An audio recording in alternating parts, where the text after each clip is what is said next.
Street style cup omelette bachelor roommates challenge. एक bachelor कमरे में तीन विद्यार्थी मिलकर पढ़ाई के लिए रहने लगे। उनका नाम महेश, रमेश और सुरेश। तीनों उस कमरे में रहकर खाना पकाकर कॉलेज जाकर पढ़ाई करते थे। कॉलेज खत्म होने के बाद वापस रूम में आकर उधर पढ़ाई करके खाना पकाकर खाकर सो जाते थे।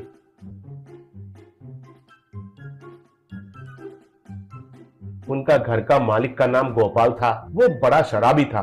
वो हर रोज रात होने के बाद दारू का बोतल पकड़कर उनके कमरे में आता था। उधर बैठकर अच्छा सा पीता था। रमेश वाले तो उनको अच्छा सा चकना खिलाकर पढ़ाई करते थे। गोपाल कुछ ना कुछ बकवास करके उनको बहुत डिस्टर्ब करता था और फुल पीकर उधर ही गिर जाता था। तब सब मिलकर उनको उठाकर नीचे उनके कमरे में छोड़कर चले जाते थे। लेकिन वास्तव में गोपाल अच्छा इंसान था। कभी कभी रमेश वाले किराए नहीं भर पाए तो कुछ नहीं कहता था उनको, इसलिए रमेश वाले भी उनको बहुत इज्जत देते थे। एक दिन गांव से लड्डू कहकर एक आदमी उनके कमरे में आया। उसको देखकर रमेश वाले घबरा गए, क्योंकि लड्डू एक नंबर का चिपकू था। अगर एक बार जुड़ गया तो उससे बचना बहुत मुश्किल था। लड्डू, ऐसे मुंह लटका के क्या देख रहे हैं? मुझे कभी देखा नहीं है क्या? चलो हटो हटो, मुझे अर्जेंट मूत्र विसर्जन करना है। और रमेश, मुझे बाहर आने तक जल्दी कॉफी बनाकर रखना। कहकर बाथरूम में घुस गया। तब रमेश, अरे बाप रे, ये कैसे आ गया? अगर चिपक गया तो नहीं जाएगा, उसका पैसे खत्म होने तक इधर ही रह जाएगा। इससे कुछ कहेंगे सोचा तो इसका बाप हमारा गांव का प्रेसिडेंट है। आदमी तो अच्छा है, देखते हैं, बाहर आने दीजिए, कहा। लड्डू बाथरूम से बाहर निकलकर रमेश से कॉफी लेकर उसे पीकर, हाँ क्या है रे, सब कैसे हो यार दोस्त? इधर कौन सा पिक्चर चल रहा है? चलो देखते हैं, कहा। तब महेश, देखो लड्डू, हमें कॉलेज है, तुम जाओ, तुम्हारे लिए खाना बनाकर रखेंगे, खा कर जाना, चाबी डोर मैट के नीचे रखना, कहा। वे जाने के बाद लड्डू उनका पूरा खाना खा लिया। शाम रमेश वाले वापस आकर देखे तो उधर उनके लिए खाना कुछ भी नहीं था। तब उनको बहुत गुस्सा आया और कुछ नहीं कर पाकर वापस खाना पकाए।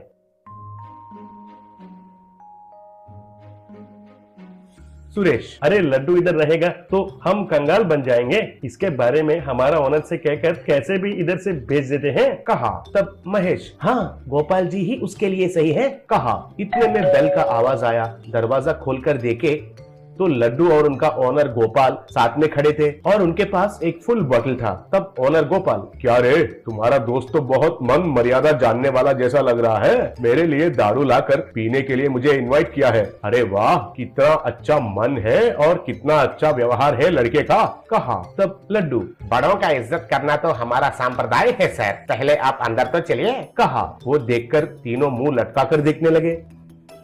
ऐसे वे दोनों बैठकर दारू पीकर उधर ही खाकर गिर गए।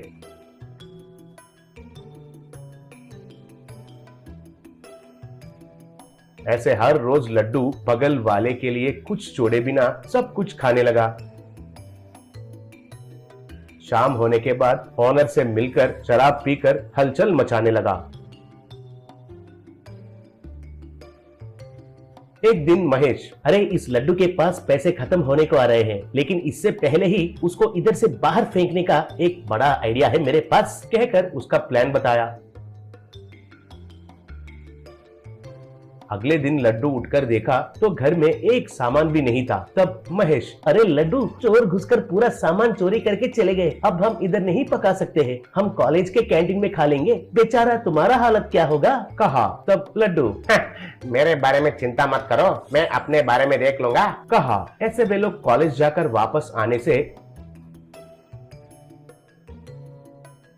लड्डू एक कप में ऑमलेट डालकर चूल्हे के ऊपर लगाकर जलाने लगा। कुछ देर के बाद कप में ऑमलेट तैयार हुआ और लड्डू उसे खाने लगा। ये देखकर तीनों हैरान रह गए। अब लड्डू तो सारे अंडे खत्म होने तक नहीं जाएगा कहकर तय हुए। तब रमेश वालों को एक विचार आया। सब नीचे जाकर ऑनर से मिले। तब महेश, गोपाल जी, हमारा दोस्त लड्डू के तरफ से हम आपको सॉरी बोल रहे हैं। वो आपको तो बहुत गाली दिया है, इतना ही नहीं कहा। तब गोपाल, क्या मुझे गाली दिया? क्या कहकर गाली दिया? पूछा। तब महेश, आप शराब पीने के लिए उसके पास कुत्ते जैसे आते हैं कह रहा था। बेशर्म से मुफ्त में आप उसका दारू सुसु जैसे पीते हैं कह रहा था। और वो आंटी के बारे में बहुत बुरा कहा था सर। कहा। तब सब हाँ हाँ कहे। तब गोपाल को बहुत गुस्सा आया। उस रात शराब पीते पीते दोनों के बीच में बड़ा झगड़ा हुआ। तब गोपाल लड्डू को पकड़कर खूब पीटकर घर से बाहर धक्का देके निकाल दिया। ये देखकर तीनों आराम की सांस लिया।